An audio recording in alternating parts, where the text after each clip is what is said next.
ಇಲ್ಲಿ ನೋಡು ಮತ್ತೇನೋ ಹಂಗ್ ಬರ್ತಾ ಇದೆ. ಓಕೆ. ಎಲ್ಲ ಸಹೋದರ ಸಹೋದರಿಯರಿಗೆ ನಮಸ್ಕಾರ.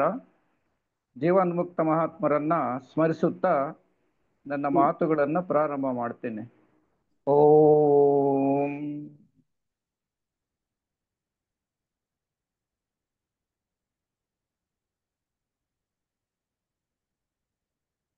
ಆನೋ ಭದ್ರಾಃ ಕ್ರತೋಯಂತು ವಿಶ್ವತಃ. Let noble thoughts come to us from everywhere.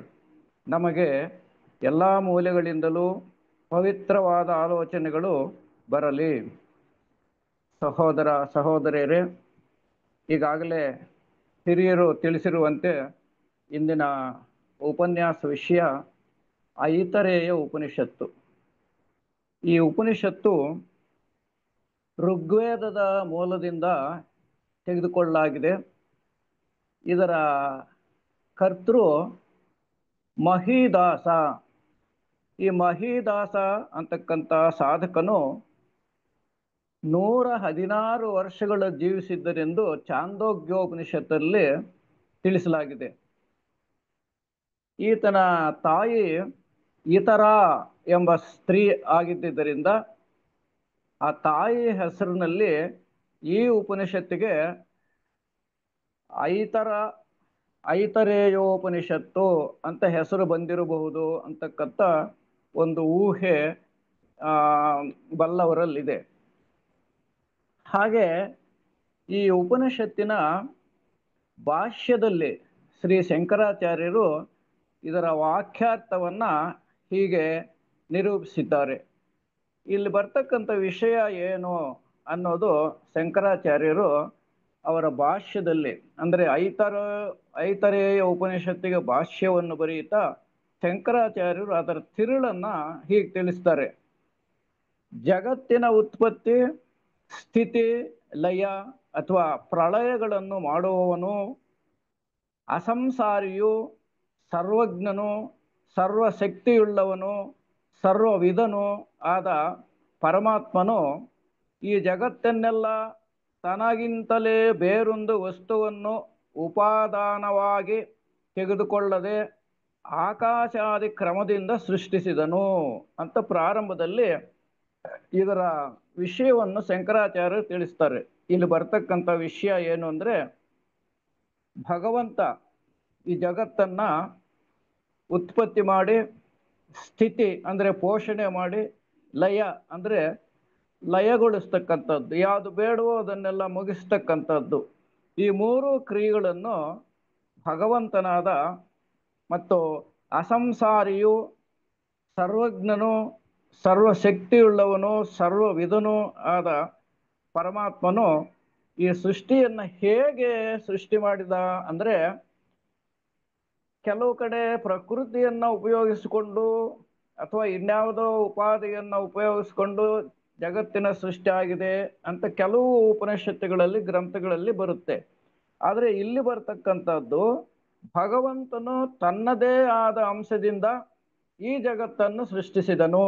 ಅಂದ್ರೆ ಜಗತ್ತು ತಾನೇ ಅಂತಕ್ಕಂಥದ್ದು, ನನ್ನ ಅಂಶವೇ, ನನ್ನ ಅಂಶದಿಂದಲೇ ಈ ಜಗತ್ತು ಸೃಷ್ಟಿಯಾಗಿದೆ ಅಂತ ಇಲ್ಲಿ ಶಂಕರಾಚಾರ್ಯರ ಪ್ರಕಾರ ನಮಗೆ ವಿಷಯ ಗೊತ್ತಾಗುತ್ತೆ. ಜಗತ್ತಿನ ಸೃಷ್ಟಿ ಬೇರೆ ಯಾವುದು ಉಪಾದಿಯಿಂದ ಅಥವಾ ಬೇರೆ ವಸ್ತುವಿನಿಂದ ಸೃಷ್ಟಿಸಲಿಲ್ಲ, ತನ್ನದೇ ಆದ ಅಂಶದಿಂದ ಈ ಭಗವಂತ ಜಗತ್ತನ್ನು ಸೃಷ್ಟಿಸಿದ ಅಂತ ಈ ಐತರೇಯೋಪನಿಷತ್ತಿನಲ್ಲಿ ನಮಗೆ ಗೊತ್ತಾಗುತ್ತೆ. ಹಾಗೆ ಸೃಷ್ಟಿಸಿದ ಮೇಲೆ, ಈ ಜಗತ್ತನ್ನು ಸೃಷ್ಟಿಸಿದ ಮೇಲೆ ಆತ್ಮ ಪ್ರಬೋಧಕ್ಕಾಗಿ ಪ್ರಾಣವೇ ಮೊದಲಾದವುಗಳಿಂದ ಕೂಡಿರುವ ಸರ್ವ ಶರೀರಗಳನ್ನು ತಾನೇ ಪ್ರವೇಶಿಸಿದನು. ಏನೇನು ಸೃಷ್ಟಿಸಿದ್ನೋ ಅದರೆಲ್ಲ ಜೀವಕೋಟಿಯಲ್ಲಿ ತಾನೇ ಆತ್ಮನ ರೀತಿಯಲ್ಲಿ ಎಲ್ಲ ತಾನು ಸೃಷ್ಟಿಸಿದ ಆ ಚರಾಚರ ವಸ್ತುಗಳಲ್ಲಿ ಪ್ರವೇಶ ಮಾಡಿದನು ಅಂತ ನಮಗೆ ಇದರಿಂದ ಗೊತ್ತಾಗುತ್ತೆ. ಏನ್ ನೋಡು ಹಿಂಗಾಯ್ತು. ಹಾಗೆ ಸರ್ವ ಜೀವಿಗಳಲ್ಲಿ, ಸರ್ವ ವಸ್ತುಗಳಲ್ಲಿ ತಾನೇ ಇದ್ದಾನೆ ಅಂತಕ್ಕಂಥ ವಿಷಯ ನಮಗೆ ಗೊತ್ತಾಗುತ್ತೆ. ಅದಕ್ಕೋಸ್ಕರನೇ ಶಂಕರಾಚಾರ್ಯರು ಅನೇಕ ಉಪನಿಷತ್ತುಗಳಲ್ಲಿ ಭಾಷ್ಯಗಳನ್ನು ಬರೆಯತಕ್ಕಂಥ ಸಮಯದಲ್ಲಿ ಅವರು ಹೇಳ್ತಾರೆ, ಅಹಂ ಬ್ರಹ್ಮಾಸ್ಮಿ, ನಾನು ಬ್ರಹ್ಮನೇ, ತತ್ವಮಸಿ, ನೀನು ಬ್ರಹ್ಮನೇ. ಹಾಗೇನೆ ಜಗತ್ತೆಲ್ಲ ಬ್ರಹ್ಮವೇ ಅಂತಕ್ಕಂಥ ವಿಷಯವನ್ನ ಇಲ್ಲಿ ತಿಳಿಪಡಿಸ್ತಾರೆ. ಹಾಗೆ ಈ ಉಪನಿಷತ್ತು ಹೇಗೆ ಪ್ರಾರಂಭ ಆಗುತ್ತೆ ಅಂದ್ರೆ, ಹರಿ ಓಂ ಆತ್ಮಾವಾ ಇದಮೇಕ ಏವಾಗ್ರ ಆಸೀತ್ ನಾನ್ಯತ್ ಕಿಂಚನ ಮಿಷತ್ ಸ ಈಚ್ಛಿತ ಲೋಕಾನ್ ಸೃಜಾಯಿತಿ. ಅಂದ್ರೆ ಹರಿ ಓಂ ಮೊದಲು, ಅಂದ್ರೆ ಜಗತ್ತು ಸೃಷ್ಟಿಯಾಗುವುದಕ್ಕೆ ಮೊದಲು, ಜಗತ್ತು ಸೃಷ್ಟಿಯಾಗುವುದಕ್ಕೆ ಮೊದಲು ಏನೋ ಹಿಂಗಾಗ್ತಾ ಇದೆ, ಜಗತ್ತು ಸೃಷ್ಟಿಯಾಗೋದಕ್ಕೆ ಮೊದಲು ಆತ್ಮನೊಬ್ಬನೇ ಆಗಿತ್ತು. ಅಂದ್ರೆ ಈ ಭಗವಂತ ಇಲ್ಲಿ ಬಹಳ ಮುಖ್ಯವಾಗಿ ನಾವು ಜ್ಞಾಪಕದಲ್ಲಿ ಇಟ್ಕೊಳ್ಳೋ ಇಲ್ಲಿ ವಿಷಯಗಳೇನಂದ್ರೆ, ಆತ್ಮ, ಪರಬ್ರಹ್ಮ, ಬ್ರಹ್ಮ, ಪರಮಾತ್ಮ ಇದೆಲ್ಲ ಒಂದೇ ಮೂಲ ಅಂತಕ್ಕಂಥದ್ದನ್ನ ನಾವು ನೆನಪಿನಲ್ಲಿ ಇಟ್ಕೊಂಡ್ರೆ ಮಾತ್ರ ನಮಗೆ ಇಲ್ಲಿನ ವಿಷಯಗಳು ವಿಶದವಾಗಿ ಗೊತ್ತಾಗುತ್ತೆ. ಹಾಗಾಗಿ ಇದನ್ನು ನಾವು ಮೊದಲು ಜ್ಞಾಪಕ ಇಟ್ಕೋಬೇಕು. ಇಲ್ಲಿ ಹೇಳ್ತಕ್ಕಂಥ ಆತ್ಮ, ಪರಮಾತ್ಮ, ಆ ಪರಬ್ರಹ್ಮ ಇವೆಲ್ಲನೂ ಒಂದೇ ಮೂಲ ಅಂತಕ್ಕಂಥದ್ದು ಇಲ್ಲಿನ ಬಹಳ ಮುಖ್ಯವಾದ ವಿಷಯ. ಹಾಗಾಗಿ ಇಲ್ಲಿ ಶ್ಲೋಕದಿಂದ ಪ್ರಾರಂಭ ಆಗುತ್ತೆ. ಇದರ ಅರ್ಥ, ಮೊದಲು ಇದು ಅಂದ್ರೆ ಜಗತ್ತಿಗೆ ಮೊದಲು ಈ ಆತ್ಮ ಅಥವಾ ಬ್ರಹ್ಮ ಅಥವಾ ಪರಬ್ರಹ್ಮ ಒಬ್ಬನೇ ಆಗಿತ್ತು. ಅಂದ್ರೆ ಒಬ್ಬಿದ್ದ, ಭಗವಂತ ಒಬ್ಬನು ಮಾತ್ರನೇ ಇದ್ದಿದ್ದು. ವೀಕ್ಷಣವೇ ಮೊದಲಾದ ಯಾವುದೇ ಕ್ರಿಯೆಗಳಿರ್ಲಿಲ್ಲ, ಇನ್ನೇನೂ ಕಾಣಿಸ್ತಾ ಇರ್ಲಿಲ್ಲ. ಮತ್ತೆ ಜಗತ್ತನ್ನ ನಾನು ಸೃಷ್ಟಿ ಮಾಡುತ್ತೇನೆ ಅಂತಕ್ಕಂಥದ್ದು ಭಗವಂತ ಯೋಚನೆ ಮಾಡಿದ. ನಾನು ಸೃಷ್ಟಿ ಮಾಡ್ತೀನಿ, ನಾನು ಒಬ್ಬನೇ ಇದ್ದೀನಿ. ಅಲ್ಲಿ ಹಿಂದೆ ಆ ಋಗ್ವೇದದಲ್ಲಿ ಕೂಡ ಇದೆ ಇದು, ಏನು ಅಂದ್ರೆ, ನಾನು ಏಕವಾಗಿದ್ದೇನೆ ಅನೇಕವಾಗುತ್ತೇನೆ ಅಂತ ಭಗವಂತ ಸಂಕಲ್ಪಿಸಿದ ಅಂತ. ಅದಕ್ಕೋಸ್ಕರ ಭಗವಂತನು ತಾನೊಬ್ಬನೇ ಇದ್ದು ತನ್ನದೇ ಅಂಶದಿಂದ ಈ ಜಗತ್ತನ್ನು ಸೃಷ್ಟಿ ಮಾಡುತ್ತೇನೆ ಅಂತ ಸಂಕಲ್ಪ ಮಾಡಿದನು ಅಂತ ನಮಗೆ ಈ ಶ್ಲೋಕದಿಂದ ಪ್ರಾರಂಭ ಆಗುತ್ತೆ. ಹಾಗೆ ತಾನು ಸಂಕಲ್ಪಿಸಿದಂತೆ ಅನೇಕ ಲೋಕಗಳನ್ನು ಸೃಷ್ಟಿಸಿದನು. ನಾವು ನಮ್ಮ ಥಿಯಾಸಫಿ ವಾಂಗ್ಮಯದಲ್ಲಿ ತಿಳ್ಕೊಂತೀವಿ, ಭಗವಂತ ಅನೇಕ ಬ್ರಹ್ಮಾಂಡಗಳನ್ನು ಸೃಷ್ಟಿ ಮಾಡಿದನು ಅಂತ ಹೇಳ್ತೀವಿ. ಹಾಗೆ ಆ ಸೃಷ್ಟಿ ಮಾಡಿದ ಮೇಲೆ ಏನು ಹೇಳ್ತೇವೆ ನಾವು, ಸೌರ ಬ್ರಹ್ಮಾಂಡ, ಒಂದೊಂದು ಸೌರ ಬ್ರಹ್ಮಾಂಡಕ್ಕೆ ಒಬ್ಬೊಬ್ಬ ಬ್ರಹ್ಮನನ್ನು ಸೃಷ್ಟಿ ಮಾಡಿದನು ಅಂತೆಲ್ಲ ನಾವು ನಮ್ಮ ಥಿಯಾಸಫಿಯಲ್ಲಿ ತಿಳ್ಕೊಂತೀವಿ. ಅದೇ ವಿಷಯವನ್ನೇ ಇಲ್ಲಿ ಭಗವಂತ ಅನೇಕ ಲೋಕಗಳನ್ನ ಸೃಷ್ಟಿಸಿದನು. ಥಿಯಾಸಫಿ ವಾಂಗ್ಮಯದಲ್ಲಿ ಹೇಳಿರ್ತಕ್ಕಂಥ ಲೋಕಗಳ ಹೆಸರಲ್ಲದೆ ಇಲ್ಲಿ ಬೇರೆ ಹೆಸರುಗಳು ಕೊಟ್ಟಿದ್ದಾರೆ, ಹೆಸರುಗಳು ಬೇರೆ ಬೇರೆ ಕೊಟ್ಟಿದ್ದಾನೆ. ಆ ಲೋಕಗಳು ಯಾವುವು ಅಂದ್ರೆ, ಅಂಬೋಲೋಕ, ಮರೀಚಿಲೋಕ, ಮರಲೋಕ, ಅಪೋಲೋಕ. ಆ ಆಂಬೋಲೋಕವು ದ್ಯುತಿಲೋಕದ ಆಚೆಗಿರುವುದು, ದ್ಯುತಿಲೋಕ ಅದರ ಆಶ್ರಯವು, ಅಂತರಿಕ್ಷವು, ಮರೀಚ ಲೋಕಗಳು, ಪೃಥ್ವಿಯು, ಈ ಮರಲೋಕ, ಇವೆಲ್ಲ ಲೋಕಗಳನ್ನ ಸೃಷ್ಟಿ ಮಾಡಿದ ಅಂತ ನಮಗೆ. ಅಂದ್ರೆ ನಾವು ಸ್ವರ್ಗ, ಭೂಲೋಕ, ಸ್ವರ್ಗಲೋಕ, ಪಾತಾಳ ಅಂತ ಹೇಳ್ತೀವಲ್ಲ, ಆ ಅರ್ಥದಲ್ಲಿ. ಆಮೇಲಿಂದ ಮರಲೋಕ ಅಂದ್ರೆ ಪ್ರಾಣಿಗಳು ಇಲ್ಲಿ ಮರಣಿಸುತ್ತವೆ. ಅಂದ್ರೆ ಸ್ಥೂಲ ಲೋಕದಲ್ಲಿ ಪ್ರಾಣಿಗಳು ಸಾಯೋದ್ರಿಂದ ಅದಕ್ಕೋಸ್ಕರ ಇದನ್ನ ಮರಲೋಕ ಅಂತಿದ್ದಾರೆ. ಮರ್ತ್ಯ ಅಂದ್ರು ಅದೇನೆ, ಮರ್ತ್ಯಲೋಕವನ್ನು ಸೃಷ್ಟಿ ಮಾಡಿದನು, ಸ್ವರ್ಗಲೋಕವನ್ನು ಸೃಷ್ಟಿ ಮಾಡಿದನು, ಹಾಗೆ ಪಾತಾಳ ಆ ಲೋಕಗಳನ್ನೆಲ್ಲ ಸೃಷ್ಟಿ ಮಾಡಿದನು ಅಂತ ನಮಗೆ ಪ್ರಾರಂಭದಲ್ಲಿ ಗೊತ್ತಾಗುತ್ತೆ. ಹಾಗೇನೆ ಅವನು ಯೋಚಿಸಿದನು, ಈ ಲೋಕಗಳನ್ನೆಲ್ಲ ಸೃಷ್ಟಿ ಮಾಡಿದ ಮೇಲೆ ಅವನು ಯೋಚಿಸಿದನು, ಅಂದ್ರೆ ಇಲ್ಲಿ ಸಂಕಲ್ಪ ಮಾಡಿದನು. ಏನ್ ಮಾಡಿದ ಅಂದ್ರೆ ಈ ಲೋಕಗಳನ್ನು ಸೃಷ್ಟಿಸಿದ ಮೇಲೆ ಆ ಲೋಕಗಳಿಗೆಲ್ಲ ಒಬ್ಬೊಬ್ಬ ಲೋಕಪಾಲಕನನ್ನು ಸೃಷ್ಟಿಸಿದನು ಅಂತ ಯೋಚನೆ ಮಾಡಿದನು. ಅಲ್ಲೇ ನಾವು ಆ ಭಗವಂತ ಅನೇಕ ಬ್ರಹ್ಮಾಂಡಗಳನ್ನು ಸೃಷ್ಟಿ ಮಾಡಿದ. ಒಂದೊಂದು ಬ್ರಹ್ಮಾಂಡಕ್ಕೂ ಒಬ್ಬೊಬ್ಬ ಬ್ರಹ್ಮಾಂಡ ನಾಯಕನನ್ನು ಸೃಷ್ಟಿ ಮಾಡಿದ ಅಂತ ನಮ್ಮ ಭಾರತೀಯ ತತ್ವಶಾಸ್ತ್ರದಲ್ಲಿ ಮತ್ತೆ ಥಿಯಾಸಫಿ ವಾಂಗ್ಮಯದಲ್ಲಿ ಕೂಡ ಇದೆ. ಹಾಗೇನೆ ಆ ಲೋಕಗಳಿಗೆಲ್ಲ ಒಬ್ಬೊಬ್ಬ ಲೋಕಪಾಲಕನನ್ನು ಸೃಷ್ಟಿ ಮಾಡ್ತೀನಿ ಅಂತ ಸಂಕಲ್ಪ ಮಾಡಿ ಅವನು ನೀರಿನಿಂದಲೇ ಪುರುಷಾಕಾರವನ್ನು ಮೇಲಕ್ಕೆತ್ತಿ ನಿರ್ಮಿಸಿದನು. ಇಲ್ಲಿ ನೀರಿನಿಂದಲೇ ಒಂದು ಪುರುಷಾಕಾರವನ್ನು ಎತ್ತಿ ನಿಲ್ಲಿಸಿದನು ಅಂದ್ರೆ ನೀರಿನಿಂದ ಒಬ್ಬ ಅಧಿಪತಿಯನ್ನ ಸೃಷ್ಟಿ ಮಾಡಿದನು. ಅದನ್ನೇ ನಾವು ಇಲ್ಲಿ ಸೃಷ್ಟಿ ಮಾಡಿದವನು ಭಗವಂತ ಪರಮಾತ್ಮ ಅಥವಾ ವಿಶ್ವೇಶ್ವರ. ಥಿಯಾಸಫಿ ವಾಂಗ್ಮಯದಲ್ಲಿ ಹೇಳಿದಂತೆ ಕಾಸ್ಮಿಕ್ ಲೋಗೋಸ್ ಅಂತೀವಿ, ಅಂದ್ರೆ ಸರ್ವೇಶ್ವರ, ಅಖಿಲಾಂಡ ಕೋಟಿ ಬ್ರಹ್ಮಾಂಡ ನಾಯಕ ಅಂತ ಹೇಳ್ತೀವಿ. ಅನೇಕ ಬ್ರಹ್ಮಾಂಡಗಳನ್ನ ಸೃಷ್ಟಿ ಮಾಡಿದ್ವಿ. ಆ ಬ್ರಹ್ಮಾಂಡಗಳಿಗೆಲ್ಲ ನಾಯಕನಾಗಿದ್ದವನು ಆ ಅಖಿಲಾಂಡ ಕೋಟಿ ಬ್ರಹ್ಮಾಂಡ ನಾಯಕ. ಆ ಅಖಿಲಾಂಡ ಕೋಟಿ ಬ್ರಹ್ಮಾಂಡ ನಾಯಕನನ್ನು ನಾವು ಥಿಯಾಸಫಿ ವಾಂಗ್ಮಯದಲ್ಲಿ ಕಾಸ್ಮಿಕ್ ಲೋಗೋಸ್ ಅಂತೀವಿ. ಆತನ ಸೃಷ್ಟಿಸಿದ ಇನ್ನೊಬ್ಬ ಅಧಿಕಾರಿ, ಆತನ ನಾವು ಸೋಲಾರ್ ಲೋಗೋಸ್ ಅಂತೀವಿ, ಅಂದ್ರೆ ಬ್ರಹ್ಮಾಂಡ ನಾಯಕ. ಭಗವಂತ ಅನೇಕ ಬ್ರಹ್ಮಾಂಡಗಳನ್ನು ಸೃಷ್ಟಿ ಮಾಡಿ ಒಂದೊಂದು ಬ್ರಹ್ಮಾಂಡಕ್ಕೂ ಒಬ್ಬೊಬ್ಬ ಬ್ರಹ್ಮಾಂಡಾಧಿಪತಿಯನ್ನು ಸೃಷ್ಟಿ ಮಾಡಿದ.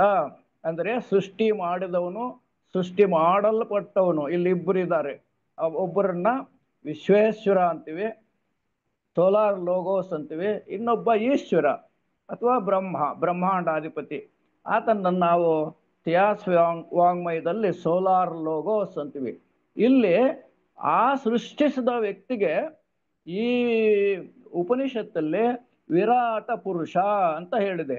ವಿರಾಟ ಪುರುಷ ಅಂದ್ರೂ ಒಂದೇ, ಬ್ರಹ್ಮ ಅಂದ್ರೂ ಒಂದೇ, ಸೋಲಾರ್ ಲೋಗೋಸ್ ಅಂದ್ರೂ ಒಂದೇ. ಇಲ್ಲಿ ಇದನ್ನು ನಾವು ಜ್ಞಾಪಕ ಇಟ್ಕೋಬೇಕು. ಹಾಗಾಗಿ ಸರ್ವ ಪ್ರಾಣಿಗಳಿಗೂ ಕರ್ಮ ಫಲವನ್ನು ಕೊಡ್ತಕ್ಕಂಥವನು ಈ ವಿರಾಟ್ ಪುರುಷ. ಈ ವಿರಾಟ್ ಪುರುಷನನ್ನ ಹಿರಣ್ಯ ಗರ್ಭ, ಬ್ರಹ್ಮ, ಬ್ರಹ್ಮಾಂಡಾಧಿಪತಿ ಈ ಎಲ್ಲ ಹೆಸರುಗಳಿಂದ ಇಲ್ಲಿ ಕರೆಯಲಾಗಿದೆ. ಇಲ್ಲಿ ನೀರಿನಿಂದ ವಿರಾಟ್ ಪುರುಷನನ್ನ ಸೃಷ್ಟಿಸಿದನು ಅಂತಕ್ಕಂಥದ್ದು ಸೃಷ್ಟಿಯ ಮೂಲ ನೀರಿನಿಂದಲೇ ಬರ್ತಕ್ಕಂಥದ್ದು. ಇದು ವೈಜ್ಞಾನಿಕ ಸತ್ಯವೂ ಹೌದು, ಆಮೇಲಿಂದ ಆಧ್ಯಾತ್ಮಿಕ ಸತ್ಯವೂ ಹೌದು, ತಾತ್ವಿಕ ಸತ್ಯವೂ ಹೌದು.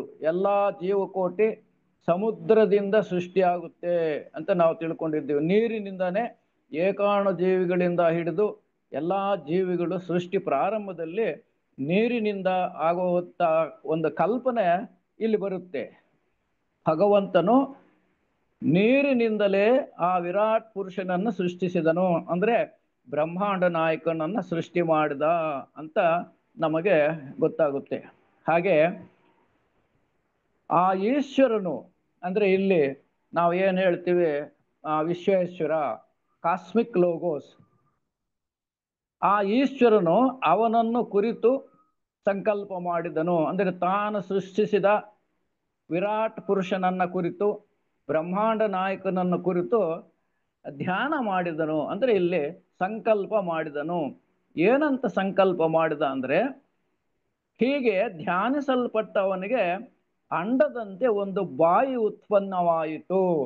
ಇಲ್ಲಿ ಮಾನವನ ಶರೀರ ಸೃಷ್ಟಿ ಹೇಗೆ ಪ್ರಾರಂಭವಾಯಿತು ಅನ್ನೋದರ ಸಂಕೇತವಾಗಿ ಇಲ್ಲಿ ವಿರಾಟ್ ಪುರುಷನಿಗೆ, ಭಗವಂತ ವಿರಾಟ್ ಪುರುಷನನ್ನ ಸೃಷ್ಟಿಸಿದ ಮೇಲೆ ಅವನ ಸಂಕಲ್ಪದಂತೆ ಅವನಿಗೆ ಒಂದು ಬಾಯಿ ಉತ್ಪನ್ನವಾಯಿತು.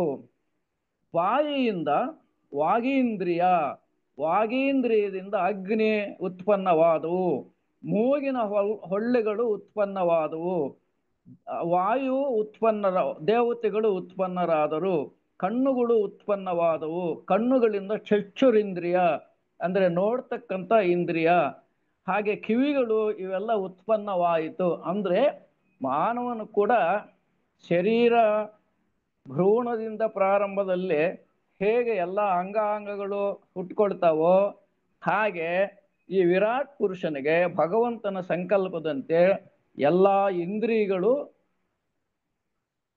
ಸೃಷ್ಟಿಯಾದವು. ಹಾಗೆ ಕಿವಿಗಳಿಂದ ಸ್ತೋತ್ರೇಂದ್ರಿಯ, ಸ್ತೋತ್ರೇಯದಿಂದ ದಿಗ್ದೇವತೆಗಳು, ಚರ್ಮವು ಉತ್ಪನ್ನವಾಯಿತು, ಚರ್ಮದಿಂದ ಕೂದಲು, ಕೂದಲುಗಳಿಂದ ಔಷಧಿಗಳು ಅಂದರೆ ಸಸ್ಯಗಳು. ಅಂದರೆ ಆ ವಿರಾಟ್ ಪುರುಷನ ಶರೀರದಿಂದ ಔಷಧಿಗಳು ಅಂದರೆ ಸಸ್ಯಗಳು ಸೃಷ್ಟಿಯಾದವು. ಹೃದಯ ಉತ್ಪನ್ನವಾಯಿತು, ಹೃದಯದಿಂದ ಮನಸ್ಸು, ಮನಸ್ಸಿನಿಂದ ಚಂದ್ರನು. ಅಂದ್ರೆ ಆ ಚಂದ್ರ ಅಂದರೆ ಇಲ್ಲಿ ಸೃಷ್ಟಿಗೆ ಮೂಲ ಚಂದ್ರನ ಅವಶ್ಯಕತೆಯೂ ಇದೆ. ಚಂದ್ರನೇ ಸೃಷ್ಟಿಗೆ ಮೊದಲು ಸೃಷ್ಟಿ ಕಲ್ಪನೆಯನ್ನು ಜಗತ್ತಿಗೆ ಕೊಡ್ತಕ್ಕಂಥವನು. ಹಾಗಾಗಿ ಚಂದ್ರನ ಉತ್ಪತ್ತಿಯೂ ಆಯಿತು. ನಾಭಿಯಿಂದ ಅಪಾನವಾಯು ಉತ್ಪನ್ನೆಯಾಯಿತು. ಇಲ್ಲಿ ಪಂಚ ಪ್ರಾಣಗಳು, ಮಾನವನ ಶರೀರದಲ್ಲಿ ಬೇಕಾಗಿರ್ತಕ್ಕಂಥ ಪಂಚಪ್ರಾಣಗಳ ಸೃಷ್ಟಿ ಬಗ್ಗೆ ಹೇಳಿದ್ದಾರೆ. ಹಾಗಾಗಿ ಅಪಾನವಾಯು ಬಹಳ ಮುಖ್ಯವಾಗಿರ್ತಕ್ಕಂಥದ್ದು. ಇದು ಹೃದಯ ಆಮೇಲೆ ಶ್ವಾಸಕೋಶಗಳ ಪೋಷಣೆಯನ್ನ ಮಾಡುತ್ತೆ. ಇದನ್ನ ಅಪಾನವಾಯು ಅಂತಕ್ಕಂಥ ಪಂಚಪ್ರಾಣಗಳಲ್ಲಿ ಅಪಾನವಾಯು ಒಂದು, ಅದು ಕೂಡ ಸೃಷ್ಟಿಯಾಯಿತು. ಹಾಗೆ ಆ ಜನನೇಂದ್ರಿಯದ ಸೃಷ್ಟಿಯಾಯಿತು. ಮುಂದೆ ಸೃಷ್ಟಿ ಕಾರ್ಯಕ್ಕೆ ಬೇಕಾಗಿರ್ತಕ್ಕಂಥ ಜನನೇಂದ್ರಿಯಗಳು ಕೂಡ ಇಲ್ಲಿ ಸೃಷ್ಟಿಯಾಯಿತು ಅಂತಕ್ಕಂಥ ಕಲ್ಪನೆಯನ್ನ ಇಲ್ಲಿ ಕೊಟ್ಟಿದ್ದಾರೆ. ಹಾಗೆ ಸೃಷ್ಟಿಸಲ್ಪಟ್ಟ ಆ ದೇವತೆಗಳು, ಇಲ್ಲಿ ಸೃಷ್ಟಿಸಲ್ಪಟ್ಟ ಆ ದೇವತೆಗಳು ಏನಾದರೂ ಮಹಾಸಾಗರದಲ್ಲಿ ಬಿದ್ದರು. ಅಂದ್ರೆ ಇಲ್ಲಿ ಮಾನವರಿಗೆ ನಾವು ತಗೊಂಡ್ರೆ, ಮಾನವರಿಗೆ ಏನೇನು ಇಂದ್ರಿಯಗಳು ಸೃಷ್ಟಿ ಆದವೋ, ಮಾನವನು ಸೃಷ್ಟಿ ಆದ ಮೇಲೆ ಏನಾಗ್ತಾನೆ ಅಂತಂದ್ರೆ ಆ ಮಾನವನ ಸೃಷ್ಟಿ ಭಗವಂತನ ಸೃಷ್ಟಿದ ಉದ್ದೇಶವೇ ಬೇರೆ. ಆದ್ರೆ ಈ ಮಾನವ ಏನ್ ಮಾಡ್ತಾನೆ, ಈ ಸ್ಥೂಲ ಲೋಕಕ್ಕೆ ಬಂದ ಮೇಲೆ ಪ್ರಾಪಂಚಿಕ ವಿಷಯ ಭೋಗಗಳಲ್ಲಿ ಸಿಕ್ಕಾಕೊಂಡು ತನ್ನನ್ನು ತಾನು ಮರೆತು ಬಿಡ್ತಾನೆ. ಹಾಗೆ ಇಲ್ಲಿ ಈ ಏನೇನು ದೇವತೆಗಳು ಈ ಮಹಾಪುರುಷನಿಂದ ಅಂದ್ರೆ ಈ ಹಿರಣ್ಯ ಗರ್ಭನಿಂದ ಸೃಷ್ಟಿಯಾದ್ರು, ಅವರೆಲ್ಲ ಮಹಾಸಾಗರದಲ್ಲಿ ಬಿದ್ದರು. ಅಂದ್ರೆ ಪ್ರಾಪಂಚಿಕ ವಿಷಯ ಭೋಗಗಳಿಗೆ ಈಡಾದರು ಅಂತಕ್ಕಂಥ ಕಲ್ಪನೆಯಲ್ಲಿದೆ. ಹಾಗೆ ಅವನನ್ನು ಹಸಿವು ಬಾಯಾರಿಕೆಗಳಿಂದ ಕೂಡಿಸಿದನು ಭಗವಂತ. ಹಸಿವನ್ನು ಕೂಡ ಸೃಷ್ಟಿ ಮಾಡಿದ. ದೇವತೆಗಳು ಇವನಿಗೆ ಹೇಳಿದರು, ಎಲ್ಲಿ ಪ್ರತಿಷ್ಠರಾಗಿ ನಾವು ಅನ್ನವನ್ನು ತಿನ್ನಬಹುದೋ ಅಂತಹ ಸ್ಥಾನವನ್ನು ಆಲೋಚಿಸು. ಅಂದ್ರೆ ಈ ದೇವತೆಗಳು ಅಂದ್ರೆ ಇಂದ್ರಿಯಗಳೆಲ್ಲ ಭಗವಂತನನ್ನ ಕೇಳಿದವು, ನಾವು ಜೀವಿಸ್ತಕ್ಕಂಥ ವಿಧಾನ ಯಾವುದು, ಏನನ್ನ ತಿಂದು ಜೀವಿಸಬೇಕು, ಅದಕ್ಕೋಸ್ಕರ ಅನ್ನವನ್ನು ಸೃಷ್ಟಿ ಮಾಡುವುದಕ್ಕೆ ಕೇಳಿಕೊಂಡವು. ಹೀಗೆ ಮುಂದುವರಿಯುತ್ತೆ. ವಿರಾಟ ಪುರುಷನ ತಂದೆಯಾದ ಈಶ್ವರನು ಇದನ್ನೆಲ್ಲ ತನ್ನ ಸಂಕಲ್ಪದಂತೆ ಪ್ರತಿಯೊಂದು ಜೀವಿಯಲ್ಲಿಯೂ ಇವನ್ನೆಲ್ಲ ದೇವತೆಗಳ ಮೂಲಕ, ಅಂದ್ರೆ ಇಂದ್ರಿಯಗಳು ಅಂದ್ರೆ ಇಲ್ಲಿ ದೇವತೆಗಳು ಇಂದ್ರಿಯಗಳು ಒಂದೇನೆ. ಆ ಥರದ ಇಂದ್ರಿಯಗಳನ್ನು ಸೃಷ್ಟಿ ಮಾಡಿ ಆ ಇಂದ್ರಿಯಗಳು ಏನಾದವು ಅಂದ್ರೆ ಈ ಜಗತ್ತಿನ ಸುಖಭೋಗಗಳ ಕಡೆ ಗಮನ ಕೊಟ್ಟವು. ಮತ್ತೆ ಆ ಪುರುಷನು ಕೂಡ ಏನು ಭಗವಂತನಿಂದ ಸೃಷ್ಟಿಸಲ್ಪಟ್ಟ ಯಾರು ನಾವು ಹೇಳ್ತೀವಲ್ಲ ಇಲ್ಲಿ ಬ್ರಹ್ಮನು ಕೂಡ ಅಂದ್ರೆ ಸೃಷ್ಟಿಕರ್ತನನ್ನಾಗಿ ಭಗವಂತ ನೇಮಿಸಿದ ವ್ಯಕ್ತಿಯು ಕೂಡ ತನ್ನ ನಿಜವಾದ ಸ್ಥಾನವನ್ನು ಮರೆತು ಸಾಂಸಾರಿಕ ವಿಷಯಗಳಲ್ಲಿ ತಲೆ ಹಾಕಿದನು ಅಂತಕ್ಕಂಥ ವಿಷಯ ಇಲ್ಲಿ ನಾವು ಜ್ಞಾಪಿಸ್ಕೋಬೇಕು. ಇಲ್ಲಿ ಬಹಳ ಮುಖ್ಯವಾಗಿ ಸ್ವಲ್ಪ ಸಂದಿಗ್ಧತೆ ಇದೆ. ಯಾಕೆ ಅಂದ್ರೆ ಇಲ್ಲಿ ಏನೇನು ಹೇಳ್ತೀವೋ ಅದೆಲ್ಲ ಭಗವಂತನ ಅಂಶವಾದ ಬ್ರಹ್ಮನ ಅಂಶವಾದ ಮಾನವನಲ್ಲಿರ್ತಕ್ಕಂಥ ಈ ಇಂದ್ರಿಯಗಳು, ಇವೆಲ್ಲದರ ಒಟ್ಟಿಗೆ ನಾವು ಅರ್ಥ ತಗೊಂಡ್ರೇನೆ ಇದು ಅರ್ಥ ಆಗೋದು ನಮ್ಗೆ. ಹಾಗಾಗಿ ಆ ದೃಷ್ಟಿಯಿಂದ ನಾವು ಅರ್ಥ ಮಾಡ್ಕೋಬೇಕು. ಈಗ ಈಶ್ವರನು ಅವನಿಗೆ ಈಶ್ವರನು ಅವರು ನಮಗೆ ಆಹಾರದ ನಾವು ಹೇಗೆ ಜೀವಿಸಬೇಕು, ಆ ದೇವತೆಗಳು ಅಂದರೆ ಆ ಸೃಷ್ಟಿ ಪುರುಷನು ಬ್ರಹ್ಮನನ್ನ ಸೃಷ್ಟಿ ಮಾಡಿ ಬ್ರಹ್ಮನಲ್ಲಿ ಸೃಷ್ಟಿಯಾದ ಈ ಇಂದ್ರಿಯಗಳೆಲ್ಲ ಕೇಳಿದ್ವು ನಾವು ಯಾವುದ್ರ ಮೂಲಕ ಜೀವನ ಮಾಡಬೇಕು, ಬದುಕಿರಬೇಕು. ಆಗ ಈಶ್ವರನು ಗೋವನ್ನು ತಂದು ಕೊಟ್ಟನು. ಅವರು ಹೇಳಿದರು ಇದು ನಮಗೆ ಸಾಲದು. ಅವರಿಗೆ ಅಶ್ವವನ್ನು ತಂದು ಕೊಟ್ಟನು. ಅವರು ಹೇಳಿದರು ಇದು ನಮಗೆ ಸಾಲದು. ಇಲ್ಲೇ ಭಗವಂತ ಗೋವನ್ನು ತಂದು ಕೊಟ್ಟನು ಅಂತಂದ್ರೆ, ಭಗವಂತನು ಗೋವನ್ನು ತಂದು ಕೊಟ್ಟನು ಅಂದ್ರೆ ಮೊದಲು ಪ್ರಾಣಿಗಳನ್ನ ಸೃಷ್ಟಿ ಮಾಡಿದನು. ಆಗ ಈ ವಿರಾಟ್ ಪುರುಷ ಗೋವುಗಳಿಂದ ನಮ್ಮ ಉದ್ಧಾರ ಆಗುವುದಿಲ್ಲ. ಮತ್ತೆ ಅಶ್ವಗಳನ್ನು ತಂದುಕೊಟ್ಟ ಭಗವಂತ ಆ ಗೋವಿಗಿಂತ ಇನ್ನೊಂದು ಸ್ವಲ್ಪ ದೊಡ್ಡ ಪ್ರಾಣಿಯನ್ನು ಸೃಷ್ಟಿ ಮಾಡಿದ, ಅದನ್ನು ಅವರು ಕೊಟ್ಟ. ಆದರೆ ಈ ಇಂದ್ರಿಯ ದೇವತೆಗಳು ಅದೂ ನಮಗೆ ಉಪಯೋಗ ಇಲ್ಲ ಅಂತ ಹೇಳಿದರು. ಅದಕ್ಕೆ ಮುಂದಕ್ಕೆ ಭಗವಂತನು ಇಲ್ಲಿ ಪುರುಷನನ್ನು ತಂದುಕೊಟ್ಟನು. ಇಲ್ಲಿ ಮಾನವನ ಸೃಷ್ಟಿಯ ಬಗ್ಗೆ ಇಲ್ಲಿ ಪ್ರಾರಂಭ ಆಗುತ್ತೆ. ಮೊದಲು ಪ್ರಾಣಿಗಳು, ಆಮೇಲೆ ಮಾನವರು ಬಂದಿದ್ದು. ಆ ಥರದ ಕಲ್ಪನೆ ಎಲ್ಲಿದೆ? ಈ ಪ್ರಾಣಿಗಳಿಂದ ಮುಂದಿನ ಆ ಒಂದು ಸ್ಥಿತಿ ಮಾನವರನ್ನು ಭಗವಂತ ಸೃಷ್ಟಿ ಮಾಡಿದನು ಅಂತಕ್ಕಂಥ ಕಲ್ಪನೆ ಇಲ್ಲಿ. ಹಾಗಾಗಿ ಅವರಿಗೆ ಪುರುಷನನ್ನು ತಂದುಕೊಟ್ಟನು.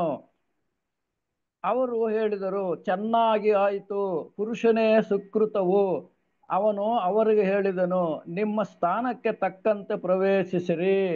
ಈ ಇಂದ್ರಿಯ ದೇವತೆಗಳಿಗೆ ಆಗ ಭಗವಂತ ನಿರ್ದೇಶನ ಮಾಡ್ದ ಏನಂತ, ನಿಮ್ಮ ಸ್ಥಾನಕ್ಕೆ ತಕ್ಕಂತೆ ನೀವು ಮಾನವರಲ್ಲಿ ಪ್ರವೇಶಿಸಿರಿ ಅಂತ ಈ ಇಂದ್ರಿಯ ದೇವತೆಗಳಿಗೆ ಭಗವಂತ ಸೂಚನೆ ಮಾಡ್ದ. ಹಾಗಾಗಿ ಇಲ್ಲಿ ಪ್ರಾಣಿಗಳಿಂದ ಮಾನವನ ಶ್ರೇಷ್ಠತೆಯನ್ನು ನಮಗೆ ತಿಳಿಪಡಿಸ್ತಾರೆ. ಪ್ರಾಣಿಗಳು ಏನೋ ಜೀವನ ಮಾಡುತ್ತೆ ಅಷ್ಟೇ ಹೊರತು ತಾವು ಯಾರು, ಏನಕ್ಕೆ ಬಂದಿವೆ, ಇಲ್ಲಿ ಜೀವಾತ್ಮ ಪರಮಾತ್ಮನ ಬಗ್ಗೆ ಅವಾಗ ಯಾವ ಅರಿವಿರೋದಿಲ್ಲ.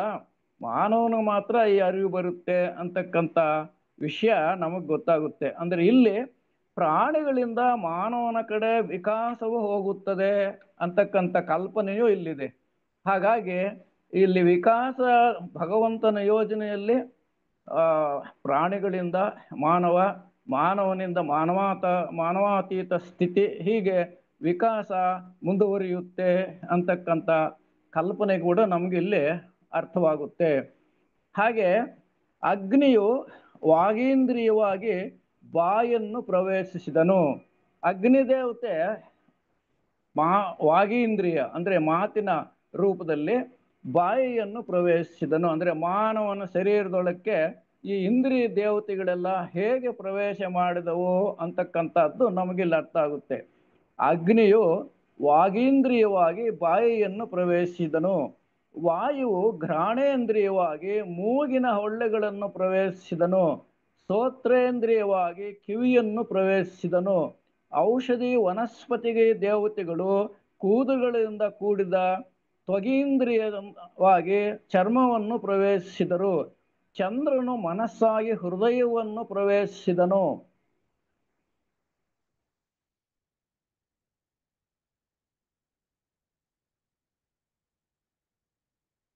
ಜಲದೇವತೆಗಳು ಮಾನವನ ಶರೀರದಲ್ಲಿ ರೇತಸ್ಸಾಗಿ ಅಂದರೆ ಪುರುಷನಲ್ಲಿ ಸೃಷ್ಟಿಯ ಮೂಲವಾಗಿ ಆ ದೇವತೆ ಮಾನವನ ಶರೀರದಲ್ಲಿ ಪ್ರವೇಶಿಸಿತು ಅಂತಕ್ಕಂಥದ್ದು. ಪುರುಷನಲ್ಲಿ ಎಲ್ಲ ದೇವತೆಗಳು ಪ್ರವೇಶಿಸಿದರು. ಅಂದರೆ ಮಾನವನ ಜಗತ್ತಿನ ಸೃಷ್ಟಿಗೆ ಬೇಕಾದ ಎಲ್ಲ ಅನುಕೂಲತೆಗಳು ಭಗವಂತನು ಮಾನವನಲ್ಲಿ ಸೃಷ್ಟಿಸಿದನು ಅಂತಕ್ಕಂಥ ಕಲ್ಪನೆಯನ್ನ ಇಲ್ಲಿ ಕೊಡಲಾಗಿದೆ. ಹಾಗೆ ಹಸಿವು ಬಾಯಾರಿಕೆಗಳು ಈಶ್ವರನನ್ನು ಕುರಿತು ಹೇಳಿದವು. ಮಾನವನನ್ನ ಸೃಷ್ಟಿ ಮಾಡಿದ ಮೇಲೆ ಹಸಿವು ಬಾಯಾರಿಕೆಗಳು ಆಯಿತು. ಅದಕ್ಕೂ ದೈವತ್ವವನ್ನು ಇಲ್ಲಿ ಕಲ್ಪನೆ ಮಾಡಿದ್ದಾರೆ. ಹಸಿವು ಬಾಯಾರಿಕೆಗಳು ಈಶ್ವರನನ್ನು ಕುರಿತು ಹೇಳಿದವು. ನಮಗೆ ಒಂದು ಆಶ್ರಯವನ್ನು ಕೊಡು. ಈಶ್ವರನು ಅವುಗಳನ್ನು ಕುರಿತು ಹೇಳಿದನು, ಈ ದೇವತೆಗಳಲ್ಲಿಯೇ ನಿಮ್ಮನ್ನು ಸೇರಿಸುತ್ತೇನೆ, ಇವರಲ್ಲಿ ಭಾಗಗಳಾಗಿ ಮಾಡುತ್ತೇನೆ. ಆದುದರಿಂದ ಯಾವ ದೇವತೆಗೆ ಹವಿಸ್ಸನ್ನು ಕೊಡಲು ತೆಗೆದುಕೊಂಡರೂ ಆ ದೇವತೆಯಲ್ಲಿ ಹಸಿವು ಬಾಯಾರಿಕೆಗಳು ಭಾಗವಾಗಿಯೇ ಇರುತ್ತವೆ. ಅಂದರೆ ಅನ್ನಪಾನಾದಿಗಳು ಧರ್ಮದ ಆಧಾರದ ಮೇಲೆಯೇ ನಡೆಯಬೇಕು ಅಂತಕ್ಕಂಥದ್ದು ಇಲ್ಲಿ ಮುಖ್ಯ ವಿಷಯ. ಅನ್ನಂ ಪರಬ್ರಹ್ಮ, ಅನ್ನದ ಕಲ್ಪನೆ ಇದೆ ಇಲ್ಲಿ. ಅದು ಬಹಳವಾಗಿ ಅನ್ನದಿಂದನೇ ಜಗತ್ತಿನ ಸೃಷ್ಟಿ, ಅನ್ನದಿಂದಲೇ ಜಗತ್ತಿನ ಪೋಷಣೆ. ಹಾಗಾಗಿ ಸರ್ವ ಜೀವಕೋಟಿಯು ಅನ್ನದ ಆಧಾರದ ಮೇಲೆ ಜೀವನ ಬದುಕಿರ್ತಕ್ಕಂಥದ್ದು ಅಂತ ಎಲ್ಲಿನ ವಿಷಯ ಬರುತ್ತೆ. ಹಾಗೆ ಇದಿಷ್ಟೆಲ್ಲ ಆದಮೇಲೆ ಈಶ್ವರನು ಆಲೋಚಿಸಿದನು, ಇವೇ ಲೋಕಗಳು ಮತ್ತು ಲೋಕಪಾಲಕರು, ಇವರಿಗೆ ಅನ್ನವನ್ನು ಸೃಷ್ಟಿಸುವೆನು ಅಂತ. ನಾನು ಲೋಕಗಳನ್ನು ಸೃಷ್ಟಿ ಮಾಡಿದೆ, ಲೋಕಪಾಲಕರನ್ನು ಸೃಷ್ಟಿ ಮಾಡಿದೆ, ಅಂದರೆ ಬ್ರಹ್ಮಾಂಡ ನಾಯಕರುಗಳನ್ನು ಸೃಷ್ಟಿ ಮಾಡಿದೆ, ಜಗತ್ತನ್ನೆಲ್ಲ ಜಗತ್ತಕ್ಕೆಲ್ಲ ಜೀವನಾಧಾರವಾಗಿರ್ತಕ್ಕಂಥ ಅನ್ನವನ್ನು ಸೃಷ್ಟಿ ಮಾಡಿದೆ ಅಂತ ಭಗವಂತ ಯೋಚನೆ ಮಾಡಿದ. ಹಾಗೆ ಮುಂದೆ ಈಶ್ವರನು ಪಂಚಭೂತಗಳನ್ನು ಕುರಿತು ಧ್ಯಾನಿಸಿದನು. ಹಾಗೆ ಧ್ಯಾನಿಸಲ್ಪಟ್ಟ ಅವುಗಳಿಂದ ಒಂದು ಮೂರ್ತಿಯು ಉತ್ಪನ್ನವಾಯಿತು. ಯಾವ ಮೂರ್ತಿಯು ಉತ್ಪನ್ನವಾಯಿತೋ ಅದೇ ಅನ್ನವು. ಜಗತ್ತಿನ ಪೋಷಣೆಗಾಗಿ, ಎಲ್ಲ ಇಂದ್ರಿಯಗಳ ಪೋಷಣೆಗಾಗಿ, ಜೀವಿಗಳ ಪೋಷಣೆಗಾಗಿ ಅನ್ನವನ್ನು ಸೃಷ್ಟಿ ಮಾಡ್ತೀನಿ ಅಂತ. ಯಾವುದರಿಂದ ಅನ್ನವನ್ನು ಸೃಷ್ಟಿ ಮಾಡ್ತೀನಿ ಅಂದರೆ ಇಲ್ಲಿ ಹೇಳ್ತಾರೆ, ಪಂಚಭೂತಗಳನ್ನು ಕುರಿತು ಧ್ಯಾನಿಸಿದನು. ಈ ಅನ್ನ ಪಂಚಭೂತಾತ್ಮಕವಾಗಿರುವುದೇ, ಎಲ್ಲ ಪಂಚಭೂತಾತ್ಮಕವೇ. ಬಹಳ ಮುಖ್ಯವಾಗಿ ಅನ್ನ ಸೃಷ್ಟಿಯಾಗುವುದೇ ಪಂಚಭೂತಗಳಿಂದ. ಹಾಗೆ ಆ ಪಂಚಭೂತಗಳಿಂದ ಒಂದು ಮೂರ್ತಿಯು ತಯಾರಾಯಿತು. ಅಂದರೆ ಆ ಮೂರ್ತಿಯೇ ಅನ್ನ. ಅದಕ್ಕೆ ಪಂಚಭೂತಾತ್ಮಕವಾಗಿರ್ತಕ್ಕಂಥ ಅನ್ನವನ್ನು ಭಗವಂತ ಸೃಷ್ಟಿಸಿದ. ಪಂಚಭೂತಗಳ ಸಹಾಯದಿಂದ ಅನ್ನವನ್ನು ಸೃಷ್ಟಿಸಿದ. ಇಲ್ಲಿ ಅನ್ನಕ್ಕೆ ಹೆಚ್ಚಿನ ಪ್ರಾಶಸ್ತ್ಯ ಕೊಡ್ತಾ ಇದ್ದಾರೆ. ಹಾಗೆ ಅನ್ನಂ ಪರಬ್ರಹ್ಮ ಅಂತೀವಿ. ಅನ್ನವನ್ನು ಭಗವಂತನಂತೆ ನೋಡಬೇಕು ಅನ್ನೋದೇ ಇಲ್ಲಿನ ಕಲ್ಪನೆ. ಭಗವಂತನ ಸೃಷ್ಟಿ ಎಲ್ಲವನ್ನೂ ನಡೆಸ್ತಕ್ಕಂಥದ್ದು ಅನ್ನವೇ. ಅನ್ನಂ ಪರಬ್ರಹ್ಮ ಅಂತಕ್ಕಂಥದ್ದು ನಾವು ಮನಸ್ಸಿನಲ್ಲಿ ಇಟ್ಕೊಂಡು ಆ ಭಗವಂತನಂತೆ ಅನ್ನವನ್ನ ನೋಡಬೇಕು ಅಂತಕ್ಕಂಥ ಅರ್ಥ ಇಲ್ಲಿ ಕೊಟ್ಟಿದ್ದಾರೆ. ಹಾಗೆ ಅದೇ ಅನ್ನ ಪಂಚಭೂತಗಳಿಂದ ಸೃಷ್ಟಿಯಾದ ಒಂದು ಮೂರ್ತಿ, ಇಲ್ಲಿ ಒಂದು ಮೂರ್ತಿ ರೂಪವನ್ನು ಕೊಡ್ತಾ ಇದ್ದಾರೆ, ಭಗವಂತನ ಮೂರ್ತಿ ರೂಪ ಅನ್ನಕ್ಕೆ. ಹಾಗಾಗಿ ಅನ್ನ ಸೃಷ್ಟಿಯಾಯಿತು. ಇಲ್ಲಿ ವೃಹ್ಯಾದಿ ದಾನಗಳಿಂದ ಅನ್ನವು ಅಂತ ಹೇಳ್ತಾರೆ. ವೃಹ್ಯಾದಿ ದಾನ ಅಂದ್ರೆ ವ್ರೀಹ್ಯ ಅಂದ್ರೆ ಅಕ್ಕಿಯಿಂದ ಪ್ರಾರಂಭ ಆಯಿತು, ಭತ್ತದಿಂದ ಪ್ರಾರಂಭವಾಯಿತು. ಪ್ರಾರಂಭದ ಮೂಲ ಅನ್ನದ ವಸ್ತು ಭತ್ತವೇ. ಈಗ ಯಜ್ಞಯಾಗಾದಿಗಳಲ್ಲಿ ಪೂಜೆ ಪ್ರಾರಂಭವಾಗಬೇಕಾದ್ರೆ ಮೊದಲು ಭತ್ತದಿಂದ ಪ್ರಾರಂಭ ಮಾಡ್ತಾರೆ. ಅಂದ್ರೆ ಇಲ್ಲಿ ಭಗವಂತನ ಸ್ವರೂಪ ಭತ್ತ ಅಂತಕ್ಕಂಥದ್ದು, ಅನ್ನ ಪರಬ್ರಹ್ಮ ಅಂತಕ್ಕಂಥದ್ದು. ಈ ಅನ್ನವು ಪಂಚಭೂತಗಳಿಂದ ತಯಾರಾಗಿರೋದು. ಹಾಗಾಗಿ ಇಲ್ಲೆಲ್ಲ ಪಂಚಭೂತಗಳ ಕಲ್ಪನೆ ಇದೆ. ಮತ್ತೆ ಈ ಸೃಷ್ಟಿಸಲ್ಪಟ್ಟ ಈ ಅನ್ನವು ಹಿಂದಿರುಗಿ ಓಡಲು ಬಯಸಿತು. ವಿರಾಟ್ ಪುರುಷನು ಅದನ್ನು ವಾಕ್ಯನಿಂದ ಹಿಡಿಯಲೆತ್ನಿಸಿದನು. ಇಲ್ಲಿ ಅನ್ನ ಸೃಷ್ಟಿ ಆದಮೇಲೆ, ಪಂಚಭೂತಾತ್ಮಕವಾದ ಅನ್ನ ಸೃಷ್ಟಿ ಆದಮೇಲೆ ಈ ಅನ್ನ ಯಾರು ಪರಿಗ್ರಹಿಸ್ತಾರೆ ಅಂತ ಕಾಯ್ತಾ ಇತ್ತು ಅನ್ನೋ ಅರ್ಥ ಇಲ್ಲಿದೆ.